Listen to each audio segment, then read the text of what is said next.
biasanya mulai aktivitas Rasulullah SAW dari sepertiga malam. Yang pertama dilakukan Rasulullah Muhammad SAW apabila bangun tidur, dan beliau ini tidur matanya dan hatinya tidak pernah tidur, karena beliau senantiasa berzikir kepada Allah, memuji Allah. Dan Rasulullah SAW apabila bangun tidur, Alhamdulillahilladzi afani fi jasadi wa radda alayya ruhi wa adhina li bidzikri. Segala puji bagi Allah yang memberikan kesehatan dalam tubuh saya dan mengembalikan roh saya dan mengizinkan saya untuk berzikir mengingat Allah kembali. Rasulullah SAW sesudah bangun tidur untuk salat malam, beliau mengusap wajahnya, menghilangkan bekas tidurnya. Kemudian beliau berdoa. Selepas berdoa, beliau mengambil wudu lalu menggunakan siwak. Karena salah satu sunnah adalah menggunakan siwak khususnya bangun tidur. Karena perubahan bau mulut kita, maka disunnahkan menggunakan siwak. Kemudian Rasulullah mendirikan salat malam. Beliau SAW salat malam sehingga kakinya bengkak SAW. Sampai istri beliau dan keluarganya sayang sama Nabi, kasihan sama beliau. Nabi terus mengerjakan salat malam sehingga kaki beliau bengkak. Ketika ditanya, ya Rasulullah, bukankah engkau telah diampuni dosa yang telah lama punya akan datang? Kata Nabi SAW, afala akunu abdan syakura. Bukankah aku ingin menjadi hamba Allah yang pandai bersyukur kepada Allah? Dan terus beliau berzikir, melaksanakan salat malam, istighfar, bermunajat, dan mentadaburi ciptaan langit dan bumi sehingga mendekati fajar. Kalau sudah mendekati waktu fajar, beliau kembali ke kasurnya lagi istirahat. Apabila beliau mendengarkan suara azan subuh yang dikumandangkan oleh Bilal bin Rabah, Nabi SAW bangun dari tidurnya dan membaca Asbahna wa asbahal mulku lillah. Sayyidah Aisyah radhiyallahu anha ditanya tentang salat malam. Kata beliau, Rasulullah ini matanya tidur tapi hatinya tidak. Rasulullah ini tidur di awal malam dan bangun di akhir malam, fayusalli thumma yarji'u ila firashi. Lalu bangun Nabi SAW sepertiga terakhir malam hari. Beliau SAW bangun melaksanakan salat malam, kemudian beliau kembali ke kasurnya lagi. Apabila azan sudah dikumandangkan, Nabi SAW bangkit dari tidurnya. Kalau ada perlu, Nabi SAW bangun untuk mandi. Wa illa tawadda'a wa kharaj. Kalau tidak, beliau SAW cuma hanya wudu lalu keluar melaksanakan salat. Apabila beliau SAW keluar dari rumahnya, beliau baca doa, Bismillah, tawakkaltu ala Allah, wala hawla wala quwata illa billah. Ya mungkin kita sering lupa. Kita memberi salam lalu kita keluar Bismillah, tawakkaltu ala Allah, wala hawla wala quwata illa billah. Dari Ummu Salamah radhiyallahu anha, istri Rasulullah, beliau mengatakan, kana idza kharaja min baitihi qala. Apabila Nabi SAW ingin keluar dari rumahnya, beliau membaca doa berikut ini. Bismillah, tawakkaltu ala Allah, Allahumma inni a'udhu bika an adilla aw udal, aw azilla aw uzal, aw adlima aw udlam, aw ajhal aw yujhala alayya. Ini doa yang dibaca Rasulullah SAW ketika mau keluar dari rumah. Apabila Nabi SAW masuk masjid, Nabi SAW memerintahkan Bilal untuk mengumandangkan salat, untuk iqamat. Kemudian Nabi SAW meluruskan saf para sahabatnya. Nabi ketika jadi imam, beliau menghadap kepada sahabat, lalu beliau merapikan saf sampai kadang-kadang berjalan ke arah kanan, terus berjalan ke kiri, merapikan saf. Alhamdulillah sekarang saf kita kalau lagi sholat berantakan, ada yang di depan, ada yang di belakang. Di rakaat pertama rapi, rakaat kedua ada yang maju, ada yang mundur, ada yang jauh, ada yang nempel, ada yang begitu. Maka Nabi SAW memperhatikan. Kenapa? Kata Nabi, kalau kalian berantakan saf, hati kalian ikut berantakan. Maka itu saf itu apa? Meluruskan saf, merapikan saf. Maka setiap kali imam maju, istaqimu, istau, i'tadilu, luruskan, rapatkan saf kalian gitu. Kemudian Rasulullah SAW salat subuh berjamaah sebagai imam. Sesudah melaksanakan salat subuh, beliau SAW selesai istighfar 3 kali lalu menghadap kepada sahabat. Man ra'a minkumul ru'yal lailah. Siapa yang lihat tadi malam ada melihat mimpi. Kalau ada yang melihat mimpi, Nabi tafsirkan, Nabi jelaskan. Rasulullah SAW menjelaskan. Maka kalau siapapun melihat mimpi, kan mimpi itu ada tafsirnya. Dan mimpi itu dibagi 3. Mimpi itu ru'ya minallah, mimpi dari Allah, dan itu ada tafsirnya. Yang kedua, hulmu minasyaitan, mimpi atau bisikan dari syaitan, gangguan dari syaitan, tidak ada tafsirnya. Ketika kita mengalami tafsir atau mimpi buruk, bangun tidur, kita langsung buang ludah ke kiri 3 kali. 3. Kemudian ganti posisi tidur. Tadi tidur kanan, pindah ke kiri, dan seterusnya. Yang ketiga, dan jangan diceritakan mimpi buruk itu karena tidak akan terjadi insya Allah. Yang ketiga, bisikan dari syaitan, disebut bisikan dari hati kita, bisikan hati. Namanya hadithu nafs. Hadithu nafs itu bisikan dari hati. Artinya apa? Kepingin ketemu orang, ternyata muncul dalam mimpi. Atau orang itu setiap hari antum manggil namanya. Contoh, yang sering dipanggil mungkin di masjid Permata Kalbu, Karma. Contoh, antum masuk masjid, Karma di mana? Karma. Malam hari muncul Karma di mimpi. Astagfirullah. Tapi bukan dalam bentuk karma, tapi dalam bentuk jin. Astagfirullah. Maka karma muncul itu bukan tidak ada tafsir mimpinya, tapi itu bisikan dari hati. Kenapa? Karena antum berinteraksi dengan orang tersebut. Dan siapapun melihat mimpi benar, itu ada tafsirnya. Sampai kalau orang mengaku lihat Rasulullah, ada tafsirnya. Di dalam Fathul Bari, syarah Sahih Bukhari, Muhammad bin Sirin mengatakan, kalau ada orang mengaku lihat Rasulullah dalam mimpi, kita bilang, ayo ceritakan ciri-cirinya. Kalau dia ceritakan, oh hidung Nabi begini, alis Nabi begini, pipinya Nabi begini, jenggot Nabi begini, kalau betul, ya betul. Kalau tidak, berarti bukan Rasulullah. Tapi dia percaya, itu bisa siapa aja. Tapi kalau lihat Rasulullah, pasti, oh ini tadi malam saya mimpi Rasulullah, coba ceritakan cirinya, rambutnya gimana, hidungnya gimana, alisnya gimana, apa, diceritakan. Kalau betul sesuai, itu betul mimpi Rasulullah. Karena syaitan tidak akan menyerupai Rasulullah dalam mimpi. Lalu SAW duduk berzikir, selesai sholat subuh, menafsirkan mimpi sahabat, kemudian beliau SAW menjelaskan atau duduk berzikir sampai terbit matahari. 15-20 menit kemudian beliau sholat 2 rakaat yang kita sebut 2 rakaat isyraq. Itu dikerjakan oleh Nabi SAW setiap pagi. 2 rakaat isyraq itu ada keutamaannya. Dalam Sunan At-Tirmidzi dari Anas bin Malik, Rasulullah bersabda, barang siapa sholat subuh, sholat subuh kemudian duduk berzikir sampai terbit matahari, lalu dia sholat 2 rakaat, maka akan dicatat pahala baginya haji dan umrah sempurna 3 kali. Dan Nabi SAW selalu menjaga sholat sunnah qabliyah subuh, karena Nabi bersabda dalam Sahih Muslim dari Aisyah radhiyallahu anha, rakaat al-fajri khairum minad dunya wa ma fiha. 2 rakaat fajar lebih baik dari dunia beserta isinya. Subhanallah. Ini baru yang sunnah, belum lagi yang wajib. Kemudian selesai beliau SAW mengimami para sahabat. Kadang-kadang Rasulullah mau panjang bacaannya, tapi ada tangisan anak kecil di belakang, Nabi bercepat biar ibunya tidak khawatir. Zaman sekarang kalau imam lihat anak lagi nangis di belakang, malah panjang bacaannya. Itu ibunya kan kepikiran, maka itu dipercepat.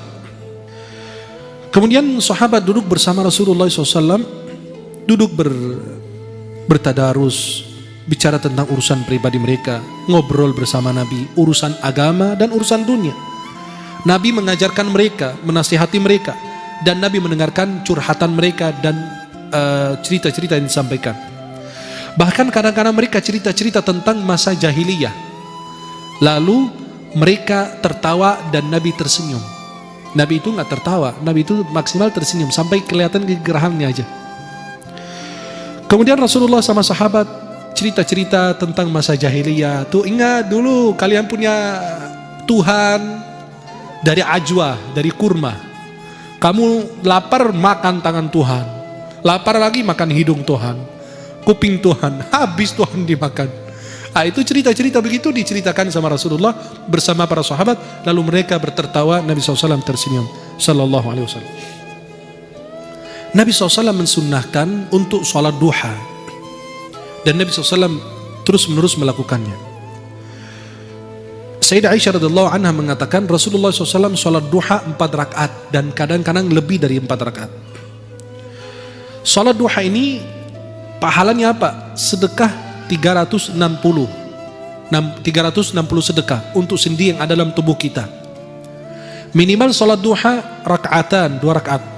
Nih, aqalluha minimal 2 rakaat. Aktsaruha paling banyak tidak ada batasnya. Tapi ulama mengatakan bahwa sholat duha itu ada 3 pendapat jumlah rakaat.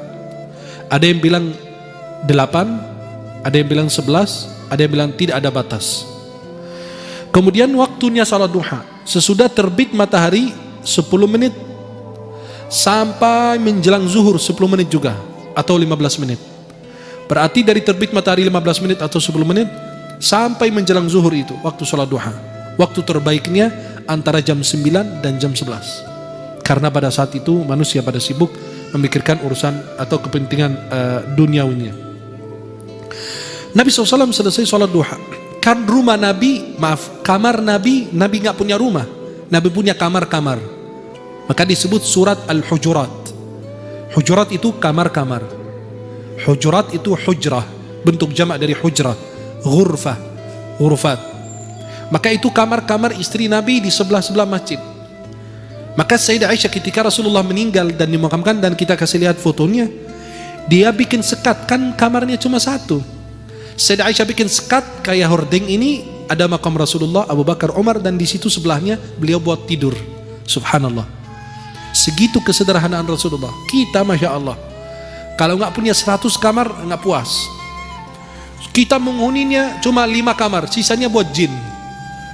Ya, maka Rasulullah SAW kalau selesai sholat duha, beliau kembali ke rumahnya, ke keluarganya. Lalu beliau bertanya, ada ta'am, ada makan hari ini? Kata istrinya, kami belum masak. Kata Nabi, ya udah, saya puasa. Ya. Aisyah mengatakan, qala li ya Rasulullah SAW dzata yaumin. Rasulullah suatu waktu mengatakan, ya Aisyah, hal indakum syai'? Apakah kalian ada makanan? Qalat, faqultu ya Rasulullah, ma indana syai'. Kami enggak punya apa-apa ya Rasulullah. Kata Nabi, fa inni shaim. Saya puasa. Dan Nabi SAW apabila dihidangkan makanan, beliau itu kalau suka beliau makan. Ma'auba ta'aman qat. Sama sekali nggak pernah mencela makanan. Nabi kalau suka makan, kalau tidak ditinggalkan. Nabi SAW tidak pernah makan tungkurap. Sambil tungkurap gitu Nabi makan kayak kita zaman sekarang gitu, aneh-aneh gitu, nggak jelas. Atau bersandar, tidak. Nabi SAW makan duduk, ya. Dan Nabi katakan, saya tidak pernah makan sambil bersandar gitu. Nabi SAW memberi contoh dalam ketawaduan beliau Sallallahu Alaihi Wasallam. Beliau ikut berkhidmat kepada keluarganya. Gak usah malu kalau Anda ngepel, Anda nyapu, Anda cuci piring, ngurusin pakaian, sebisanya kita. Karena Nabi SAW melakukan hal yang sama. Yaksifuna ala, jahit sandalnya, kemudian beliau jahit bajunya dan memeras susunya, kambingnya. Dan itu kebiasaan Rasulullah. Tapi kalau sudah masuk waktu sholat, beliau keluar seolah-olah tidak mengenal istrinya dan putra-putrinya. Langsung keluar sholat, seperti tidak mengenal. Kenapa? Ada panggilan lebih mulia lagi. Kemudian Rasulullah SAW apabila ingin mengumpulkan orang untuk kepentingan, ada urusan penting, Nabi SAW ingin sampaikan pesan. Kalau sekarang kan tinggal pakai mikrofon, kalau dulu susah. Maka Nabi menyuruh seseorang manggil as-salatu jami'ah. Seperti kalau kita salat kusuf, gerhana matahari, bulan, atau salat id, kan kita baca apa? As-salatu jami'ah. As-salatu jami'ah apa? Karena tidak ada azan, tidak ada iqamah untuk salat id. Maka cukup mengatakan apa? As-salatu jami'ah. Kalau Nabi ada seruan dari Rasulullah atau dari menara, as-salatu jami'ah, berarti ada yang mau disampaikan oleh Rasulullah. Kemudian Nabi SAW berdiri di atas mimbar menyampaikan apa yang sebab beliau mengumpulkan mereka. Apakah ada berita baik atau berita buruk, atau ada syariat, atau mengingatkan mereka. Itu Rasulullah begitu demikian melakukan kepada sahabatnya. Apabila masuk waktu sholat zuhur, Nabi SAW kerjakan sholat zuhur. Dan beliau biasa rakaat pertama agak panjang, rakaat kedua dan ketiga dan keempat lebih pendek dibanding rakaat pertama, biar orang bisa ikut sholat berjamaah dari awal takbiratul ihram atau rakaat pertama, biar tidak ketinggalan. Tapi alhamdulillah kita 23 rakaat 7 menit. Rasulullah SAW kana yutawwilu fi ar-rak'ati al-ula min salati adh-dhuhr wa yuqassiru fi ats-tsaniyah. Nabi sholat zuhur itu rakaat pertama panjang, rakaat kedua itu lebih pendek. Wa kana yaqilu, Nabi SAW qailulah.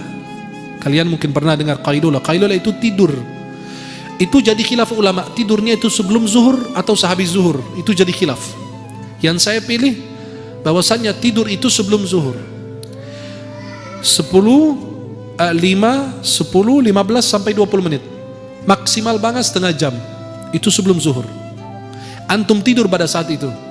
Kata Nabi, qilu fa inna syaitan la yaqil. Qailulah, tidur pada siang hari karena syaitan tidak tidur. Kenapa qailulah? Nabi SAW qailulah karena Nabi ingin sholat malam nanti. Qailulah itu waktu sebentar, itu 15 sampai 20 menit itu secara kesehatan sudah diteliti secara ilmiah. Itu memberi manfaat kepada tubuh kita. Maka orang yang mau begadang itu aman nanti. Bisa begadang, bisa sholat malam, bisa membaca kitab, bisa mengaji, bisa apa dan seterusnya. Tapi bukan qailulah untuk dangdutan nanti malam. Itu bukan. Yang dimaksud itu qailulah untuk apa? Berzikir, untuk ibadah, untuk ikut begadang bersama keluarganya, bersama sahabatnya, bersama siapa. Itu bermanfaat.